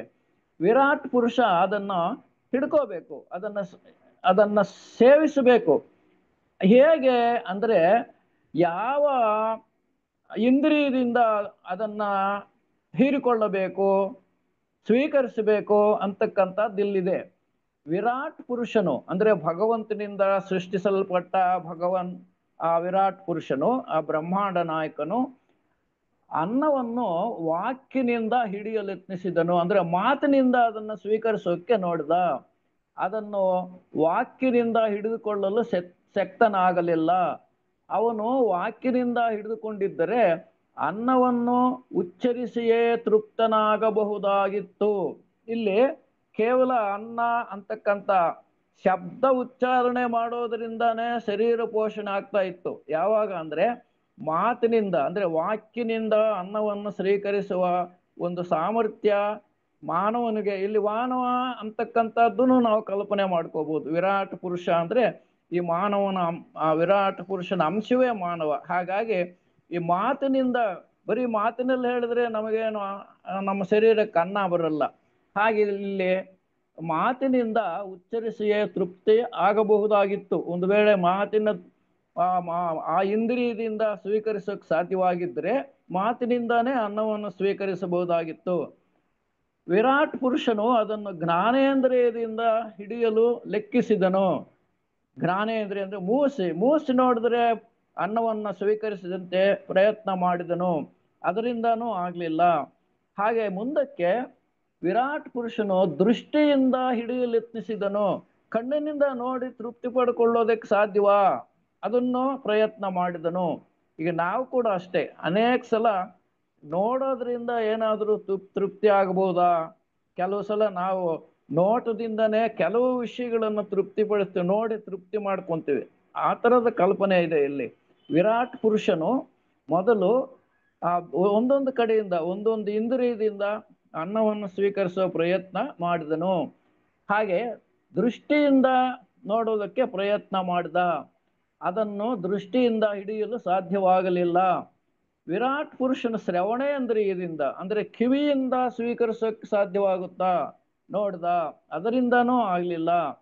ಹಾಗೆ ಒಂದು ವೇಳೆ ಆಗಿದ್ರೆ ಕೇಳಿ ತೃಪ್ತಿ ಪಡಬಹುದಾಗಿತ್ತು. ವಿರಾಟ್ ಪುರುಷನು ಸ್ಪರ್ಶೇಂದ್ರಿಯದಿಂದ, ಅಂದ್ರೆ ಮುಟ್ಟಿ ಆಹಾರವನ್ನು ಮುಟ್ಟಿ ತೃಪ್ತಿ ಪಡೋಕೆ ಸಾಧ್ಯವಾ, ಅದನ್ನು ಪ್ರಯತ್ನ ಮಾಡಿದ, ಅದನ್ನು ಆಗಲಿಲ್ಲ. ಅನ್ನವನ್ನು ಧ್ಯಾನ ರೂಪದಲ್ಲಿ ಪ್ರಯತ್ನನೂ ಮಾಡಿದ, ಅದರಿಂದನೂ ಅನ್ನವನ್ನು ಸ್ವೀಕರಿಸೋದಕ್ಕೆ ಸಾಧ್ಯವಾಗಲಿಲ್ಲ. ಅದನ್ನು ವಿರಾಟ್ ಪುರುಷನು ಅನ್ನವನ್ನ ಅಪಾನವಾಯುವಿನ ಮೂಲಕ ಹಿಡಿಯಲೆತ್ನಿಸಿದನು, ಅದನ್ನು ಹಿಡಿದುಕೊಂಡನು. ಈಗ ಅನ್ನವನ್ನ ಹೇಗೆ ಸ್ವೀಕರಿಸಬೇಕು ಅಂತಕ್ಕಂಥದ್ದು ಇಲ್ಲಿ ವಿರಾಟ್ ಪುರುಷನ, ಅಂದ್ರೆ ವಿರಾಟ ಪುರುಷನ ಅಂಶವಾದ ಮಾನವ, ಜೀವಾತ್ಮ, ಮಾನವನ ಶರೀರದಲ್ಲಿರ್ತಕ್ಕಂಥ ಜೀವಾತ್ಮ ಇದನ್ನ ಅನ್ನವನ್ನ ಹೇಗೆ ಸ್ವೀಕರಿಸಬೇಕು ಅಂದ್ರೆ, ಎಲ್ಲಾ ಇಂದ್ರಿಯಗಳ ಮೂಲಕ ಅನ್ನವನ್ನು ಸ್ವೀಕರಿಸಲು ಪ್ರಯತ್ನ ಮಾಡಿದರೂ ಸಾಧ್ಯವಾಗಲಿಲ್ಲ. ಆದರೆ ಮಾನವನ ಶರೀರದಲ್ಲಿ ಒಂದು ಪ್ರಾಣವಾಯು ಇದೆ, ಅಪಾನವಾಯು, ಅದರಿಂದ ಆಹಾರವನ್ನು ಸ್ವೀಕರಿಸುವುದಕ್ಕೆ ಪ್ರಯತ್ನ ಮಾಡಿದ. ಅದನ್ನು ಅಂದ್ರೆ ಆಹಾರವನ್ನು ಅಪಾನವಾಯುವಿನ ಮೂಲಕ ಹಿಡಿಯಲೆತ್ನಿಸಿದನು, ಅದನ್ನು ಹಿಡಿದನು. ಈಗ ಇಲ್ಲಿ ಸ್ವೀಕಾರ ಆಗ್ತಾ ಇದೆ. ಆಹಾರವನ್ನು ನಮ್ಮ ಶರೀರದಲ್ಲಿರ್ತಕ್ಕಂಥ ಯಾವ ಭಾಗ ಸ್ವೀಕರಿಸುತ್ತೆ ಅಂದ್ರೆ ನಮ್ಮಲ್ಲಿರ್ತಕ್ಕಂಥ ಅಪಾನವಾಯು ಅದನ್ನ ಸ್ವೀಕರಿಸಿತು. ಈ ವಾಯು ಎಂಬುದು ಅನ್ನದ ಗ್ರಾಹಕ, ಅನ್ನವನ್ನು ಸ್ವೀಕರಿಸ್ತಕ್ಕಂಥದ್ದು, ಗ್ರಹಿಸ್ತಕ್ಕಂಥದ್ದು ಈ ಅಪಾನವಾಯುವೆ. ಈ ಅಪಾನವಾಯು ಅನ್ನವನ್ನು ಶರೀರಕ್ಕೆ ಪಡೆದುಕೊಂಡು ಅದನ್ನ ಜೀರ್ಣಿಸಿ ರಕ್ತಗತವಾಗಿ ಮಾಡಿ ಹೃದಯಕ್ಕೆ ಕಳಿಸ್ತಕ್ಕಂಥ ಈ ಕಾರ್ಯವನ್ನು ಇದು ನಿರ್ವಹಿಸುತ್ತೆ. ಇದ್ರ ಬಗ್ಗೆ ಅನೇಕ ಬೇರೆ ಬೇರೆ ಆಧ್ಯಾತ್ಮಿಕ ಗ್ರಂಥಗಳಲ್ಲಿ ಈ ಬಗ್ಗೆ ಪ್ರಸ್ತಾಪ ಮಾಡ್ತಾರೆ. ಯಾವುದು ನಮ್ಮ ಅನೇಕ ಕಡೆ, ಬೇರೆ ಬೇರೆ ಕಡೆ ಎಲ್ಲ ಬರುತ್ತೆ ಇದು. ಹಾಗಾಗಿ ಈ ಅಪಾನವಾಯುವು ಅನ್ನವನ್ನು ಸ್ವೀಕರಿಸ್ತಕ್ಕಂಥ ಕೆಲಸ ಮಾಡುತ್ತೆ ಅಂತಕ್ಕಂಥದ್ದು. ಆಮೇಲೆ ಅನ್ನದಿಂದಲೇ ಬರೆದಿರ್ತಕ್ಕಂಥದ್ದು, ಶರೀರ ಅನ್ನದಿಂದಲೇ ಪೋಷಣೆ ಆಗುತ್ತೆ. ಪ್ರಾಣದ ಅಪಾನ ವೃತ್ತಿಯಿಂದಲೇ ಆಹಾರವನ್ನು ತೆಗೆದುಕೊಂಡು ತಿಂದು ಜೀರ್ಣ ಮಾಡಿಕೊಳ್ಳಲು ಸಾಧ್ಯವಾಗುವುದು. ಆದುದರಿಂದ ಅಪಾನ ವೃತ್ತಿಯು ಅನ್ನಾವಯವಿಯೂ ಗ್ರಾಹಕವೂ ಎನಿಸಿದೆ. ಇಲ್ಲಿ ಮಾನವನ ಶರೀರದಲ್ಲಿ ಅಪಾನವಾಯು ಅಂತಕ್ಕಂಥದ್ದು ಬಹಳ ಮುಖ್ಯವಾದ ಪ್ರಾಣವಾಯು ಅಂತ ಇಲ್ಲಿ ತಿಳಿಸ್ತಾ ಇದ್ದಾರೆ. ಆ ಅಪಾನವಾಯುವು ಮಾತ್ರ ಆಹಾರವನ್ನು ಸ್ವೀಕರಿಸಿ ಜೀರ್ಣಿಸಿ ಶರೀರವನ್ನು ಪೋಷಣೆ ಮಾಡ್ತಕ್ಕಂಥ ಸಾಮರ್ಥ್ಯ ಬೇರೆ ಯಾವ ಇಂದ್ರಿಯಗಳಿಗೂ ಇಲ್ಲ ಅಂತಕ್ಕಂಥ ವಿಷಯವನ್ನ ಇಲ್ಲಿ ಪ್ರಸ್ತಾಪಿಸಿದ್ದಾರೆ.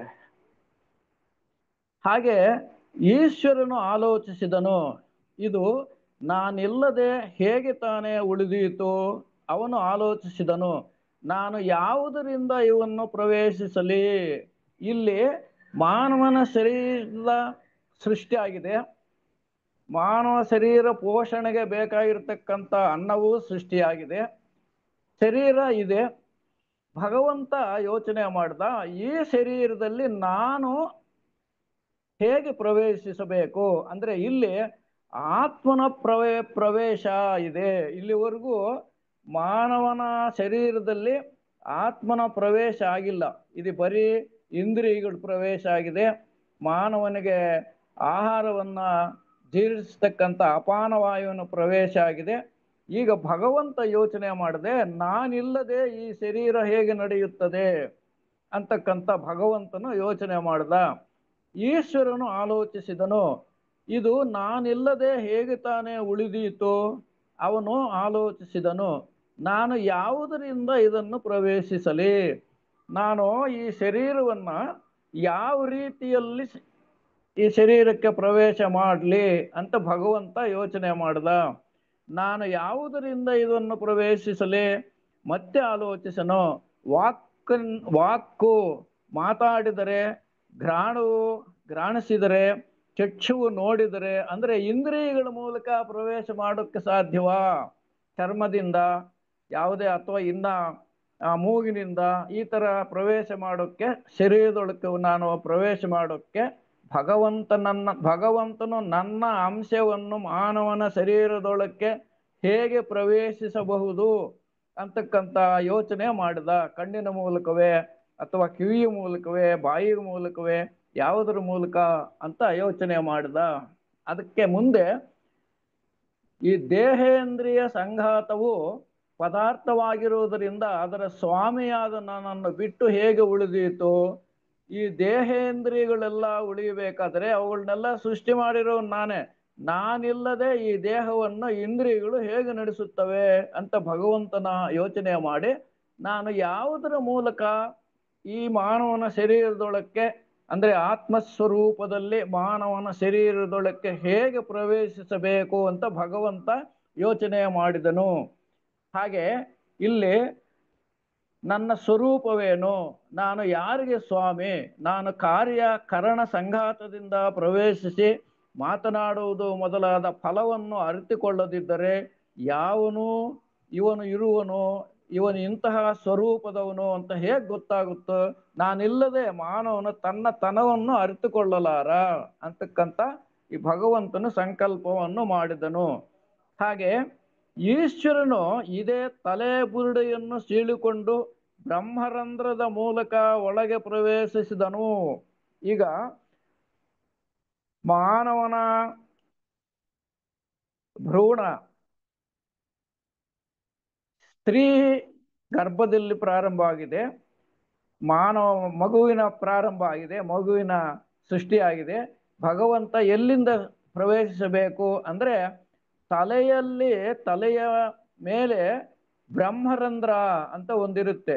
ನಮಗೆಲ್ಲ ಗೊತ್ತಿದೆ, ಚಿಕ್ಕ ಮಕ್ಕಳಿಗೆ ಅಲ್ಲಿ ನಾಡಿ ಸ್ವಲ್ಪ ಕೆಲಸ ಮಾಡ್ತಾ ಇರುತ್ತೆ, ನಮಗೆ ಮುಟ್ಟಿ ನೋಡಿದ್ರೆ ಗೊತ್ತಾಗುತ್ತೆ. ಅಲ್ಲಿ ಏನು ಮಿಡಿತ ಇರುತ್ತೆ, ಮಿಡಿತ, ಅದನ್ನೇ ನಾವು ಬ್ರಹ್ಮರಂಧ್ರ ಅಂತೀವಿ. ಆ ಬ್ರಹ್ಮರಂಧ್ರದ ಮೂಲಕ ಭಗವಂತನ ಅಂಶವಾದ ಆತ್ಮವು ಮಾನವನ ಶರೀರದಲ್ಲಿ ಪ್ರವೇಶಿಸಿತು ಅಂತಕ್ಕಂಥ ವಿಷಯವನ್ನ ಇಲ್ಲಿ ತಿಳಿಸ್ತಾ ಇದ್ದಾರೆ. ಈಶ್ವರನು ಇದೇ ತಲೆ ಬುರುಡೆಯನ್ನು ಸೀಳಿಕೊಂಡು ಬ್ರಹ್ಮರಂಧ್ರದ ದ್ವಾರದಿಂದ ಒಳಗೆ ಪ್ರವೇಶಿಸಿದನು. ಈ ದ್ವಾರವು ವಿದ್ರುತಿ ಎಂಬ ಹೆಸರಿನಿಂದ ಪ್ರಸಿದ್ಧವಾಗುತ್ತೆ.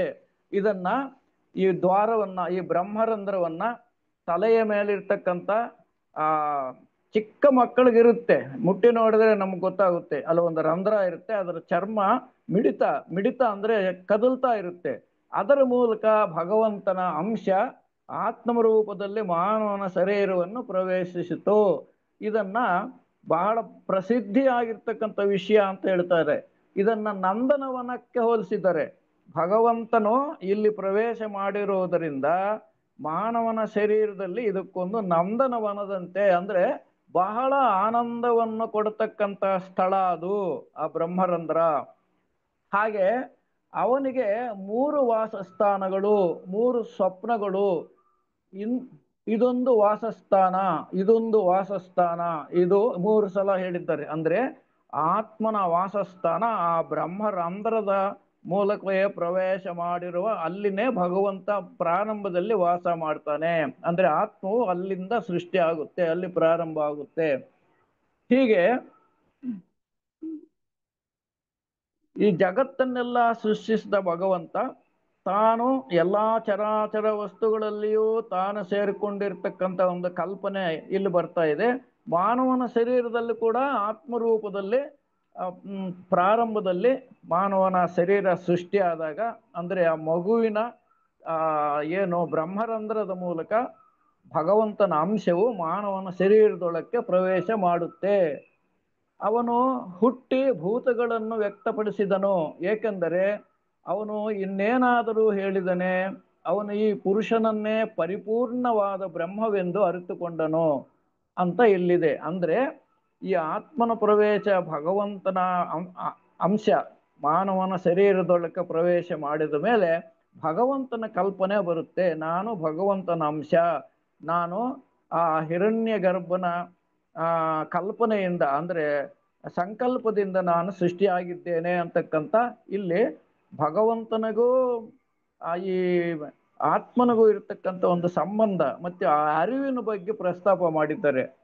ಹಾಗೇನೆ ಇಲ್ಲಿ ದೇಹದಲ್ಲಿ ಜೀವಾತ್ಮ ಭಾವವನ್ನು ಹೊಂದಿ ಆತ್ಮನಿಗೆ ಇದೇ ಜನ್ಮ, ಅಂದ್ರೆ ಆತ್ಮನಿಗೆ ಮೊದಲನೇ ಜನ್ಮ ಅಂತಾರೆ. ಅಂದ್ರೆ ದೇಹದಲ್ಲಿ ಜೀವಾತ್ಮ ಭಾವವನ್ನು ಹೊಂದುತ್ತಾನೆ. ಅಂದ್ರೆ ನಾನು ಜೀವಿ, ಆ ಜೀವಿ ನಾನು ಅಂತಕ್ಕಂಥದ್ದು ಬ್ರಹ್ಮನ ಅಂಶ, ಭಗವಂತನ ಅಂಶ ಅಂತಕ್ಕಂಥದ್ದು ಇಲ್ಲಿ ಇದನ್ನ ಮೊದಲನೆಯ ಜನ್ಮ ಅಂತ ಕೂಡ ಹೇಳ್ತಾರೆ. ಅವನು ಸಮಸ್ತ ಶರೀರಗಳನ್ನು ನೋಡಿ ಅವುಗಳೊಂದಿಗೆ ಅಭೇದವನ್ನು ಹೊಂದಿ ನಾನು ಮನುಷ್ಯ, ನಾನು ಕುರುಡ, ನಾನು ಸುಖಿ ಅಂತ ಅರಿತು, ಅಂದ್ರೆ ನಾನು ತನ ಬರುತ್ತೆ. ಅಂದ್ರೆ ನಾನ್ಯಾರು, ಇಂತಿಂಥ ವ್ಯಕ್ತಿ, ಇಂಥ ಕುರುಡ್ನೆ ಅಥವಾ ಸುಖಿನೇ ದುಃಖಿನೇ ಅಂತಕ್ಕಂಥ ಕಲ್ಪನೆ ಎಲ್ಲ ಇಲ್ಲಿ ಆತ್ಮನ ಪ್ರವೇಶ ಆದ ಮೇಲೆ ಮಾತ್ರವೇ ಜೀವಾತ್ಮನಿಗೆ ಅರಿವು ಬರ್ತಕ್ಕಂಥದ್ದು, ಮಾನವನಿಗೆ ಈ ಅರಿವು ಬರ್ತಕ್ಕಂಥದ್ದು ತಾನು ಯಾರು ಅಂತಕ್ಕಂಥದ್ದು. ಅಂದ್ರೆ ಇಲ್ಲಿ ಭೌತಿಕವಾಗಿ ನೀನು ಯಾರಪ್ಪ, ಅವನು ಯಾರು ಅಂದ್ರೆ ಅವನು ಕುರುಡ, ಇನ್ನೊಬ್ಬ ಯಾರು ಅವನು ಕುಂಟ ಅಥವಾ ಅವನು ಸುಖಿ, ಈ ತರದ್ದು ಇದು ಭೌತಿಕವಾಗಿರ್ತಕ್ಕಂಥ. ಆದ್ರೆ ಎಲ್ಲರಲ್ಲಿಯೂ ಇರ್ತಕ್ಕಂಥ ಒಂದು ಮಹಾನ್ ಚೈತನ್ಯ ಇದೆ, ಅದೇ ಭಗವಂತನ ಅಂಶ ಅಂತಕ್ಕಂಥ ಕಲ್ಪನೆಯನ್ನ ಇಲ್ಲಿ ನಾವು ಮಾಡಿಕೊಳ್ಳಬಹುದು.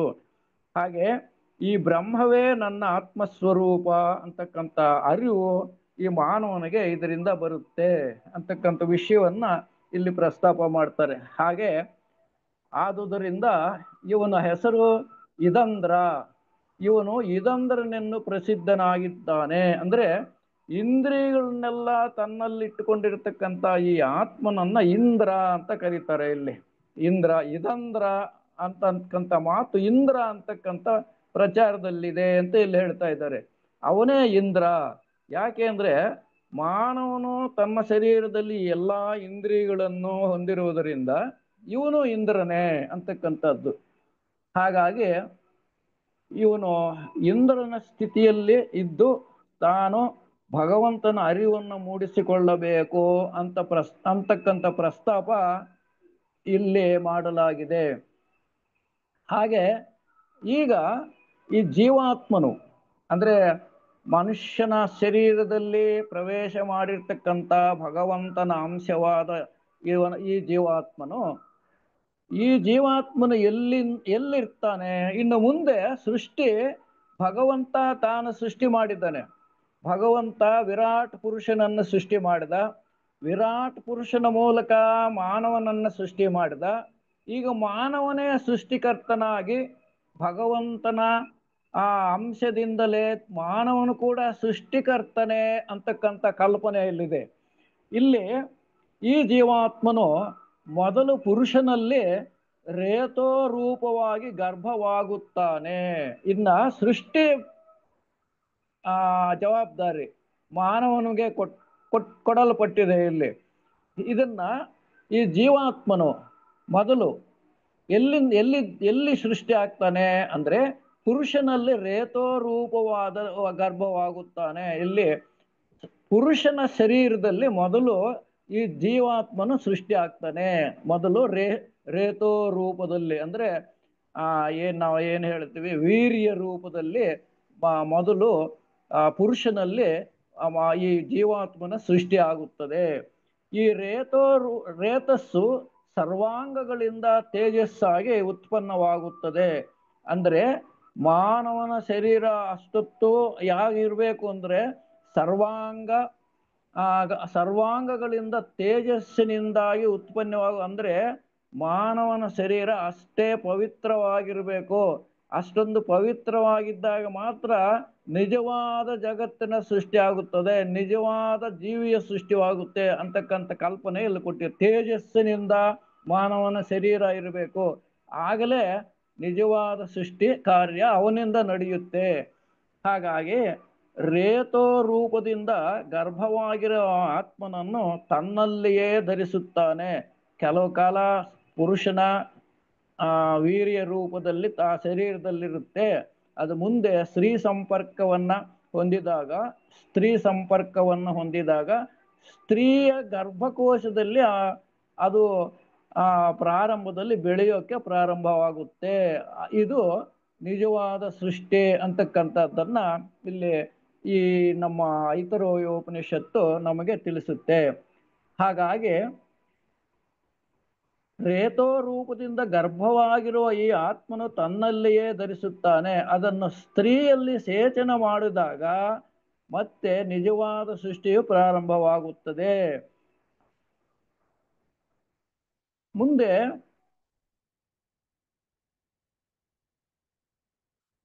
ಅದು ಸ್ತ್ರೀಯ ಆತ್ಮರೂಪವನ್ನು ಆಕೆಯ ಅಂಗ ಹೇಗೋ ಹಾಗೆ ಹೊಂದಿದ್ದು ಸ್ತ್ರೀಯ ಗರ್ಭದಲ್ಲಿ ಅದು ಪೋಷಿಸಲ್ಪಡುತ್ತೆ. ಮತ್ತೆ ಸ್ತ್ರೀಯು ತಾನು ಬಹಳಷ್ಟು ಆನಂದದಿಂದ ಆ ಗರ್ಭವನ್ನು ಬೆಳೆಸುತ್ತಾಳೆ ಅಂತಕ್ಕಂಥದ್ದು ಇಲ್ಲಿ ಹೇಳಿದ್ದಾರೆ. ತಾಯಿಗೆ ಬಹಳ ಆನಂದ ರೂಪದಲ್ಲಿ ತನ್ನ ಸೃಷ್ಟಿ ಕಾರ್ಯವನ್ನ ನಿರ್ವಹಿಸ್ತಕ್ಕಂಥ ಸ್ತ್ರೀಯ ಬಗ್ಗೆ ಇಲ್ಲಿ ಹೇಳ್ತಾ ಇದ್ದಾರೆ.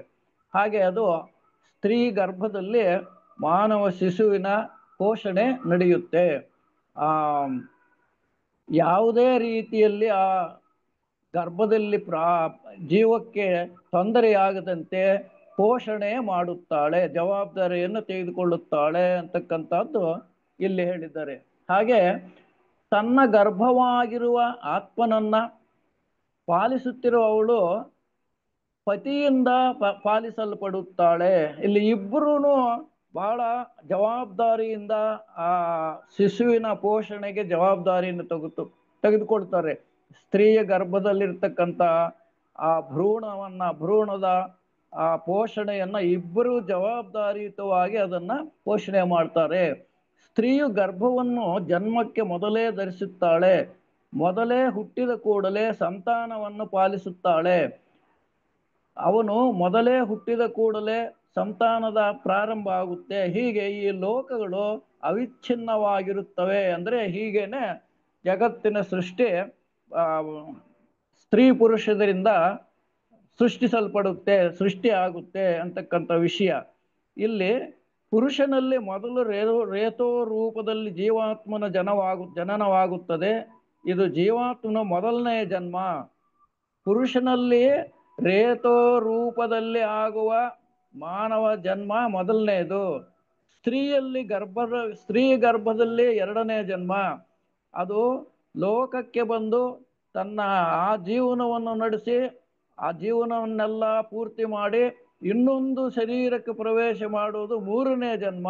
ಹಾಗಾಗಿ ಇಲ್ಲಿ ಪುರುಷನು ಅಂದ್ರೆ ಈ ಜೀವಾತ್ಮನು 3 ಜನ್ಮಗಳನ್ನ ಇಲ್ಲಿ ತೆಗೆದುಕೊಳ್ತಾನೆ ಅಂತಕ್ಕಂಥ ಕಲ್ಪನೆಯನ್ನ ಇಲ್ಲಿ ಕೊಟ್ಟಿದ್ದಾರೆ.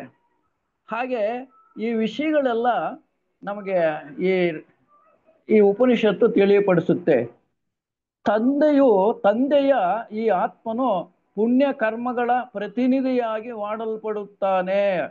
ಈ ಮಗು ತಂದೆಯ ಏನ್ ಜವಾಬ್ದಾರಿಯಿಂದ ಜೀವನ ಮಾಡ್ತಾನೋ ಅದನ್ನು ಮುಂದುವರಿಸ್ತಾನಂತೆ. ಅನಂತರ ಮಗನು ಪಿತೃರೂಪನಾದ ಬೇರೆ ಆತ್ಮನು ಕೃತಕೃತ್ಯನೂ ಜರಾ ಜೀರ್ಣನೂ ಆಗಿ ಹೊರಟು ಹೋಗುತ್ತಾನೆ. ತಂದೆ ಕಾಲ ಮುಗಿಯುತ್ತೆ, ಅದೇ ಮಗ ಮುಂದುವರಿಸ್ತಾನೆ. ಅಂದ್ರೆ ಸೃಷ್ಟಿ ಕಾರ್ಯ ಹೀಗೆ ಪ್ರಾರಂಭ ಆಗುತ್ತೆ. ಮತ್ತೆ ಸೃಷ್ಟಿಗೆ ತಾನು ಕಾರಣನಾಗ್ತಾನೆ ಮಗ. ಅವನು ಇಲ್ಲಿಂದ ಶರೀರವನ್ನು ಬಿಡುತ್ತಲೇ ಪುನಃ ಹುಟ್ಟುತ್ತಾನೆ. ತಂದೆ ಶರೀರವನ್ನು ಬಿಟ್ಟ ಮೇಲೆ ಇನ್ನೆಲ್ಲೋ ಮತ್ತೆ ಹುಟ್ಟುತ್ತಾನೆ. ಇದು ಇವನ 3ನೇ ಜನ್ಮ ಅಂತ ಇಲ್ಲಿ ಹೇಳಿದೆ. ಹಾಗೇನೆ ಇದು ಋಷಿಯಿಂದ ಹೇಳಲ್ಪಟ್ಟಿದೆ. ನಾನು ಗರ್ಭದಲ್ಲಿರುವಾಗಲೇ ಈ ದೇವತೆಗಳು ಜನ್ಮಗಳೆಲ್ಲವನ್ನೂ ಅರಿತುಕೊಂಡನು. ಇದು ಈ ವಿಷಯ ಎಲ್ಲ ಹೇಗೆ ಗೊತ್ತಾಗುತ್ತಪ್ಪ ಅಂದ್ರೆ, ಋಷಿಗಳು ತಮ್ಮ ಸಾಧನೆಯಿಂದ ಸಂಕಲ್ಪ ಶಕ್ತಿಯಿಂದ ಈ ವಿಷಯಗಳನ್ನೆಲ್ಲ ಸಂಶೋಧನೆ ಮಾಡಿ ಇದು ಜಗತ್ತಿಗೆ ಕೊಟ್ಟಿರ್ತಕ್ಕಂಥ ಒಂದು ಬೋಧೆ ಅಂತ ಇಲ್ಲಿ ಹೇಳ್ತಾ ಇದ್ದಾರೆ. ಹಾಗೆ ನಾನು ಗರ್ಭದಲ್ಲಿರುವಾಗಲೇ ಈ ದೇವತೆಗಳು ಜನ್ಮಗಳೆಲ್ಲವನ್ನು ಅರಿತುಕೊಂಡನು. 100 ಕಬ್ಬಿಣದ ಪುರಗಳು ನನ್ನನ್ನು ಅಧೋಲೋಕಗಳಲ್ಲಿ ರಕ್ಷಿಸಿಕೊಂಡಿದ್ದವು. ಅಂದ್ರೆ ಇಲ್ಲಿ ಮಾನವನು 100 ಕಬ್ಬಿಣದ ಪುರಗಳಂದ್ರೆ ಎಷ್ಟು ಜನ್ಮಗಳು, ಎಷ್ಟೋ ಇಲ್ಲಿ ಕರ್ಮನಿಯಮ ನಮಗೆ ತಿಳಿಸುತ್ತೆ. ಅನೇಕ ಜನ್ಮಗಳನ್ನ ತೆಗೆದುಕೊಂಡು ಆ ಸಾಂಸಾರಿಕ ಲೋಕದಲ್ಲಿ ಈ ಸಂಸಾರದಲ್ಲೇ ಬೆಳೆದು ಸತ್ತು ಹುಟ್ಟಿ ಇದನ್ನ ಏನ್ ಹೇಳ್ತೀವಿ, ಜನ್ಮ ಮರಣ ಅಂತಕ್ಕಂಥ ಒಂದು ಚೈನು, ಅಲ್ಲಿ ಈ ಸರಪಳಿನಲ್ಲಿ ಅನೇಕ ಜನ್ಮಗಳಲ್ಲಿ ಜೀವನ ಮಾಡ್ತಾನೆ. ಅಂದ್ರೆ ಇದು ಈ ಪ್ರತಿಯೊಂದು ಜನ್ಮನೂ ಕಬ್ಬಿಣದ ಪುರ ಅಂತ ಹೇಳಿದ್ದಾರೆ. ಆ ಕಷ್ಟ ನಷ್ಟ ಸುಖ ಎಲ್ಲ ಅನುಭವಿಸಿ ಅನೇಕ ಜನ್ಮಗಳು ಈ ಜೀವಾತ್ಮನು ತೆಗೆದುಕೊಳ್ಳುತ್ತಾನೆ ಅಂತಕ್ಕಂಥ ವಿಷಯವನ್ನ ಇಲ್ಲಿ ಹೇಳಿದ್ದಾರೆ. ಹಾಗೆ ಮುಂದೆ ಇಲ್ಲಿ ಹೇಳ್ತಾರೆ, ಅನಂತರ ಗಿಡುಗನಂತೆ ಹೊರಕ್ಕೆ ಬಂದಿರುತ್ತೇನೆ. ಹೀಗೆ ವಾಮದೇವನು ಗರ್ಭದಲ್ಲಿ ಮಲಗಿಕೊಂಡಿರುವಾಗಲೇ ಇದನ್ನು ಹೇಳಿದನು. ಕೊನೆಗೆ ಜೀವಾತ್ಮನು ತಾನು ಭಗವಂತನ ಅಂಶ ಅಂತಕ್ಕಂಥ ಅರಿವು ಮೂಡಿಸಿಕೊಂಡ ಮೇಲೆ, ಯಾವಾಗ ಅನೇಕ ಜನ್ಮಗಳನ್ನ ಅನುಭವ ಪಡೆದು ಕೊನೆಗೆ ತನಗೆ ತನ್ನನ್ನು ಅರಿತುಕೊಂಡ ಮೇಲೆ, ಅಂದ್ರೆ ಆತ್ಮ ಸಂಸ್ಕಾರ ಬಂದ ಮೇಲೆ ಗಿಡುಗನಂತೆ ಹೊರಕ್ಕೆ ಬಂದಿರುತ್ತೇನೆ. ಅಂದ್ರೆ ಈ ಈ ಸಾಂಸಾರಿಕ ವಿಷಯಗಳಿಂದ ಹೊರಗೆ ಬರ್ತೇನೆ, ಅಂದ್ರೆ ಮುಕ್ತಿಯನ್ನು ಪಡೆದುಕೊಳ್ತೇನೆ ಅಂತಕ್ಕಂಥ ವಿಷಯ ವಾಮದೇವ ಅಂತಕ್ಕಂಥ ಒಬ್ಬ ಸಾಧಕ, ಒಬ್ಬ ಋಷಿ ಮಹರ್ಷಿ ಈ ವಿಷಯವನ್ನು ಹೇಳ್ತಾನೆ. ಅನೇಕ ಸಲ ನಾನು ತಾಯಿಯ ಗರ್ಭಾಶಯದಲ್ಲಿ ಕೋಟ್ಯಾಂತರ ಜನ್ಮಗಳನ್ನು ಪಡೆದುಕೊಂಡ ಮೇಲೆ ನನಗೆ ಜ್ಞಾನೋದಯ ಆದ ಮೇಲೆ ತಾಯಿಯ ಗರ್ಭದಲ್ಲಿರುವಾಗಲೇ ನನ್ನ ಶರೀರವನ್ನು ವಿಸರ್ಜಿಸಿ ನಾನು ಮೋಕ್ಷವನ್ನು ಪಡೆದೆ ಅಂತ ವಾಮದೇವನು ಹೇಳ್ತಾನೆ. ಹಾಗೇನೆ ಪ್ರತಿ ಮಾನವನಿಗೂ ಈ ಅರಿವು ಬರಬೇಕು ಅಂತ ನಮ್ಮ ಇಲ್ಲಿನ ಉಪನಿಷತ್ತು ಅಂದ್ರೆ ಐತರೇಯ ಉಪನಿಷತ್ತು ನಮಗೆ ಬೋಧನೆಯನ್ನು ಕೊಡುತ್ತೆ. ಗಿಡುಗಿನಂತೆ ವೇಗದಿಂದ ಹೊರಕ್ಕೆ ಬಂದಿರುತ್ತೇನೆ. ಯಾವಾಗ ಅನೇಕ ಜನ್ಮಗಳನ್ನು ಪಡೆದುಕೊಂಡ ಮೇಲೆ, ಕರ್ಮ ಸಂಚಯ ಎಲ್ಲ ಮುಗಿದ ಮೇಲೆ ನಾನು ಏನೇನು ಮಾಡಬೇಕೋ ಅದನ್ನೆಲ್ಲ ಜಗತ್ತಿನಲ್ಲಿ ಸುಖ ದುಃಖ ಅನುಭವಿಸಿ, ಅದಕ್ಕೆ ಇಲ್ಲಿ ಕಬ್ಬಿಣದ ಪುರಗಳು ಅಂತ ಹೇಳಿದ್ದೆ. ಒಂದೊಂದು ಜನ್ಮನೂ ಒಂದೊಂದು ಕಬ್ಬಿಣದ ಪುರ ಇದ್ದ ಹಾಗೆ ಶರೀರ.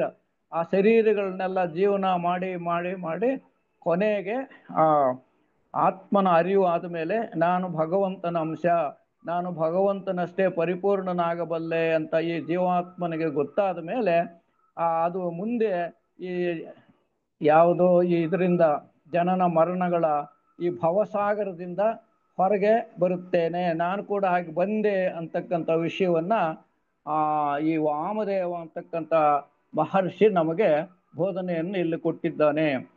ಹಾಗೆ ಮುಂದೆ ಕೊನೆಗೆ ಕೊನೆಯಲ್ಲೇ ಬರುತ್ತೆ, ಇವನು ಬ್ರಹ್ಮವು, ಇವನು ಇಂದ್ರನು, ಇವನು ಪ್ರಜಾಪತಿಯು, ಇವನು ಎಲ್ಲ ದೇವತೆಗಳು ಪೃಥ್ವಿ, ವಾಯು, ಆಕಾಶ, ನೀರು, ಅಗ್ನಿ ಎಂಬ ಪಂಚಮಹಾಭೂತಗಳು ಮತ್ತು ಕ್ಷುದ್ರ ಈ ಥರ ಮನುಷ್ಯ, ಪ್ರಾಣಿ ಎಲ್ಲವನ್ನೂ ಮಾನವನು ಈ ಜೀವನದಲ್ಲಿ ಅನುಭವಿಸ್ತಾನೆ. ಆ ಈ ಏನು ವಿಕಾಸದಲ್ಲಿ ಕೊನೆಗೆ ತನ್ನನ್ನು ತಾನು ಅರಿತುಕೊಂಡು ನಾನು ಜೀವಾತ್ಮನಾಗಿ ಆತ್ಮನಾಗಿ ಸಾಧನೆ ಮಾಡಬೇಕು, ಆತ್ಮದ ಅರಿವನ್ನು ಮೂಡಿಸಿಕೊಳ್ಳಬೇಕು, ಮುಂದೆ ನಾನು ಕೂಡ ಭಗವಂತನಷ್ಟೇ ಪರಿಪೂರ್ಣನಾಗಬೇಕು ಅಂತಕ್ಕಂಥ ಒಂದು ಅರಿವನ್ನ ಮಾನವನಿಗೆ ಈ ಐತರೇಯ ಉಪನಿಷತ್ತು ನಮಗೆ ಕೊಡುತ್ತೆ ಅಂತ ಹೇಳ್ತಾ, ಈ ಸಂದರ್ಭದಲ್ಲಿ ನನಗೆ ಈ ಐತರೇಯ ಉಪನಿಷತ್ತಿನ ಬಗ್ಗೆ ಜಗತ್ತಿನ ಸೃಷ್ಟಿ ಹೇಗೆ ಜೀವನ ನಡೆಯುತ್ತೆ ಅಂದರೆ ಸೃಷ್ಟಿ, ಸ್ಥಿತಿ ಮತ್ತೆ ಲಯ, ಕೊನೆಗೆ ಮಾನವನ ಜೀವಾತ್ಮ ಕೊನೆಗೊಂಡು ಭಗವಂತನಲ್ಲಿ ಹೇಗೆ ತಾನು ಸೇರ್ಕೋಬಹುದು ಅಂತಕ್ಕಂಥ ಒಂದು ಮಹತ್ತರವಾದ ವಿಷಯವನ್ನು ನಮಗೆ ಈ ಐತರೇಯೋಪನಿಷತ್ತು ನಮಗೆ ಬೋಧಿಸಿ ತಿಳಿಸುತ್ತೆ ಅಂತ ತಿಳಿಸ್ತಾ, ಈ ಅವಕಾಶವನ್ನು ನಾನು ಕೊಟ್ಟಿದ್ದಕ್ಕೆ ಎಲ್ಲರಿಗೂ KTFನವರ ಅಧಿಕಾರಿಗಳಿಗೂ, ಕೇಳ್ತಕ್ಕಂಥ ಶ್ರೋತ್ರಿಗಳಿಗೂ, ಈ ವ್ಯವಸ್ಥೆಯನ್ನು ಮಾಡಿರ್ತಕ್ಕಂಥ ಈ ನಮ್ಮ ಹಿರಿಯರಾಗಿರ್ತಕ್ಕಂಥ ಮಹದೇವಪ್ಪನವ್ರಿಗೂ ಅವ್ರಿಗೆಲ್ಲರಿಗೂ ವಂದಿಸಿ ನನ್ನ ಮಾತುಗಳನ್ನು ಮುಗಿಸ್ತಾ ಇದ್ದೇನೆ. ಓಂ ಶಾಂತಿ.